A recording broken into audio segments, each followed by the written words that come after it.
Yes, welcome back. Let's read this one. Russian American, that's Alaska. That's before United States did buy Alaska.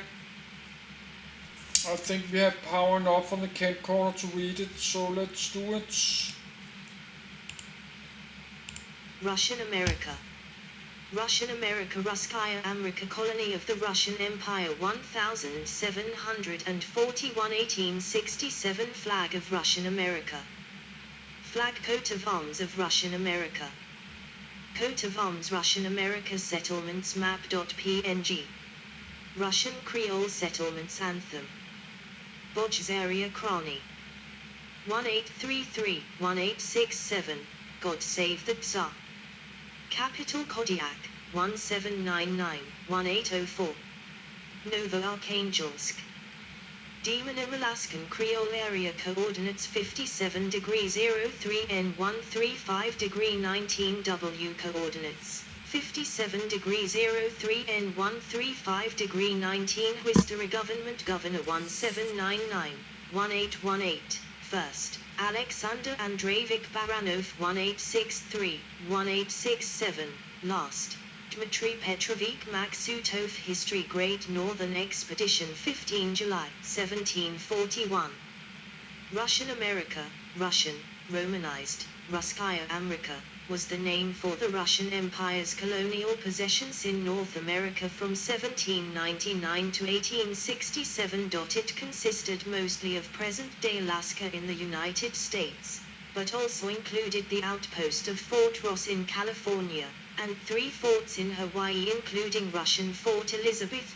Russian Creole settlements were concentrated in Alaska, including the capital, New Archangel, Novoarchangelsk, which is now Sitka. After first landing in Alaska in 1741, Vitus Bering claimed the Alaskan country for the Russian Empire.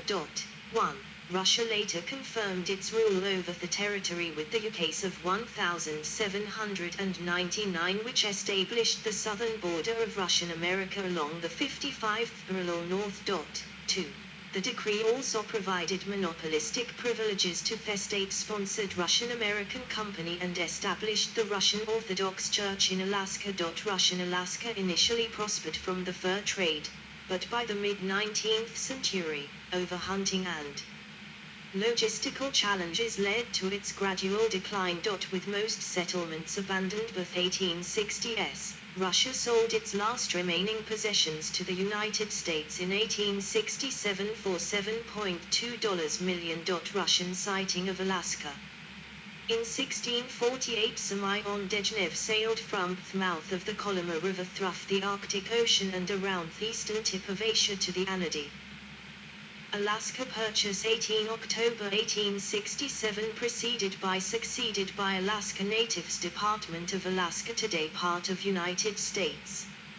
River. One legend holds that some of his boats were carried off course and dredged Alaska. However, no evidence of settlement survives. Dezhnev's discovery was never forwarded to the central government, leaving open the question of whether or not Siberia was connected to North America. 3. In 1725, Emperor Peter the Great called for another expedition. As a part of the 1733-1743 Second Kamchatka expedition, the SV Petr under the Dane Vitus Bering and the SV Pavel under the Russian Alexei Chirikov set sail from the Kamchatkan port of Petropavlovsk in June 1741. They were soon separated, but each continued sailing east. 4. On the 15th of July, Chirikov sighted land, probably the west side of Prince of Wales Island in southeast Alaska. 5. He sent a group of men ashore in a longboat, making them the first Europeans to land on the northwestern coast of North America. On roughly the 16th of July, Bering and the crew of SV Petr sighted Mount St. Elias on the Alaskan mainland. They turned westward toward Russia soon afterward. Meanwhile, Chirikov and the SV Pavel headed back to Russia in October with news of the land they had found. In November, Bering's ship was wrecked on Bering Island. Their bearing fell ill and died, and high winds dashed the SV Petter to pieces. After the stranded crew wintered on the island, the survivors built a boat from wreckage and set sail for Russia in August 1742. Bering's crew reached the shore of Kamchatka in 1742, carrying word of the expedition. The high quality of the sea otter pelts they brought sparked Russian settlement in Alaska. Russian colonization. 1740s to 1800. Beginning in 1743, small associations of fur traders began to sail from the shores of the Russian Pacific east to the Aleutian Islands. 6. The Bering Strait, where Russia's east coast lies closest to Alaska's west coast. Early Russian colonization occurred well south of strait, in the Aleutian Islands. Siber-Russian Promyshleniki frontiersmen. Rather than hunting the marine life themselves, the Siber-Russian Promyshleniki forced the Aleuts to do the work for them, often by taking hostage family members in exchange for hunted seal furs. 7. This pattern of colonial exploitation resembled some of the Promyshleniki practices in the expansion into Siberia and the Russian Far East. 8. As word spread of the potential riches in furs, competition among Russian companies increased and a large number of Aleuts were apparently enserfed. 9, 7, 10, 11. Flag of the Russian American Company, 1806-1881. Tlingit chieftain of Sikka. As the animal populations declined, the Aleuts, already too dependent on the new barter economy fostered by the Russian fur trade, were increasingly coerced into taking greater and greater risks in the highly dangerous waters of the North Pacific to hunt for more otter. As the Shlikhov-Golikov Company of 1783 to 1799 developed a monopoly, its use of skirmishes and violent incidents turned into systematic violence, a tool of colonial exploitation of the indigenous people. When the Aleutian serfs revolted and won some victories, the Promyshleniki retaliated, killing many and destroying their boats and hunting gear, leaving them no means of survival. The most devastating effects came from disease. During the first two generations, 1741 to 1759 and 1781-1799, of Siber-Russian Promyshleniki contact, 80% half the Aleu population died from Eurasian infectious diseases. These were by then endemic among Eurasians, but the Aleuts had no immunity against the new diseases. 12. Though the Alaskan colony was never very profitable because of costs of transportation, most Russian traders were determined to keep the land for themselves. In 1784, Grigory Ivanovich Shlikhov, who later set up the Russian-American Company, 13, that developed into the Alaskan Colonial Administration, arrived in Three Saints Bay on Kodiak Island with two ships, the Three Saints, Russian, and the St. Simon. 14. The Koniag Alaska natives harassed the Russian party and Shlikhov responded by killing hundreds and taking hostages to enforce the obedience of the rest. Having established his authority on Kodiak Island, Shlikhov founded the second permanent Russian settlement in Alaska, after Unalaska, permanently settled since 1774, on the island's Three Saints Bay. In 1790, Shlikhov, back in Russia, hired Alexander Andreevich Baranov to manage his Alaskan fur enterprise. Baranov moved the colony to the northeast end of Kodiak Island, where timber was available. The site later developed as what is now the city of Kodiak.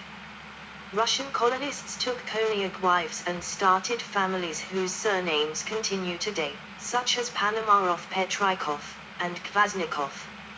In 1795, Baranov, concerned by the sight of non-Russian Europeans trading with natives in southeast Alaska, established Mikhailovsk 6 miles, 10 kilometers, north of present-day Sikka. About the land from the Tlingit, but in 1802, while Baranov was away, Tlingit from a neighboring settlement attacked and destroyed Mikhailovsk. Baranov returned with a Russian warship and razed the Tlingit village. He built the settlement of New Archangel, Russian, Romanized, Novo-Archangelsk, on the ruins of Mikhailovsk. It became the capital of Russian America and later the city of Sikha. As Baranov secured the Russian settlements in Alaska, the Shelikhov family continued to work among top leaders to win a monopoly on Alaska's fur trade. In 1799, Shelikhov's son-in-law, Nikolai Petrovich Khryzanov, had acquired a monopoly on the American fur trade from Emperor Paul I. Khryzanov formed the Russian-American Company. As part of the deal, the emperor expected the company to establish new settlements in Alaska and to carry out an expanded colonization program. 1800 to 1867. Aleutian and Russian allied forces defeat the Tlingit tribe at the Battle of Sikha, 1804. By 1804, Baranov, now manager of the Russian-American Company, had consolidated the company's hold on fur trade activities in the Americas following his suppression of the Tlingit clan at the Battle of Sikha. The Russians never fully colonized Alaska. For the most part, they clung to the coast and shunned the interior. Alexander Andreevich Baranov, called Lord of Alaska by Hector Chevigny, played an active role in the Russian-American Company and was the first governor of Russian America. From 1812 to 1841, the Russians operated Fort Ross, California. From 1814 to 1817, Russian Fort Elizabeth was operating in the Kingdom of Hawaii. By the 1830s, the Russian monopoly on trade was weakening. The British Hudson's Bay Company was leased the southern edge of Russian America in 1839 under the Aryeseevsk Agreement, establishing Fort Stikhin, which began siphoning off trade. A company ship visited the Russian-American outposts only every 2 or 3 years to give provisions. 15. Because of the limited stock of supplies, trading was incidental compared to trapping operations under the Aleutian laborers. 15. This left the Russian outposts dependent upon British and American merchants for sorely needed food and materials. In such a situation, Baranov knew that the RAC establishments could not exist without trading with foreigners. 15. Ties with Americans were particularly advantageous since they could sell furs at Guangzhou, closed to the Russians at the time. The downside was that American hunters and trappers encroached on territory Russians considered theirs. Starting with the destruction of the Phoenix in 1799, several RAC ships and corps were damaged in storms, leaving the RAC outposts with scant resources. On the 24th of June, 1800, an American vessel sailed to Kodiak Island. Baranov negotiated the sale of over 12,000 rubles worth of goods carried on the ship, averting imminent starvation. 16. During his tenure, Baranov traded over 2 million rubles worth of furs for American supplies, to the consternation of the board of directors. 15. From 1806 to 1818, Baranov shipped 15 million rubles worth of furs to Russia, only receiving under 3 million rubles in provisions, barely half of the expenses spent solely on the St. Petersburg Company office. 15. The Russo-American Treaty of 1824 recognized exclusive Russian rights to the fur trade north of latitude 54°40 N, with the American rights and claims restricted to below that line. This division was repeated in the Treaty of St. Petersburg, a parallel agreement with the British in 1825, which also settled most of the border with British North America. However, the agreements soon went by the wayside, and with the retirement of Alexander Baranov in 1818, the Russian hold on Alaska was further weakened. When the Russian-American Company's charter was renewed in 1821, it stipulated that the chief managers from then on be naval officers. Most naval officers did not have any experience in the fur trade, so the company suffered. The second charter also tried to cut off all contact with foreigners, especially the competitive Americans. This strategy backfired since the Russian colony had become used to relying on American supply ships, and the United States had become a valued customer for furs. Eventually the Russian-American company entered into an agreement with the Hudson's Bay Company, which gave the British rights to sail through Russian territory. The Russian Church in Alaska and Creolization. Russian Orthodox Cathedral in present-day Sikha St. Peter the AU, a Martyr Dalutian Creole. At 3 Saints Bay Shelekov built a school to teach the natives to read and write Russian, and introduced the first resident missionaries and clergymen who spread the Russian Orthodox faith. This faith, with its liturgies and texts translated into ALU at a very early stage, had been informally introduced in 1740s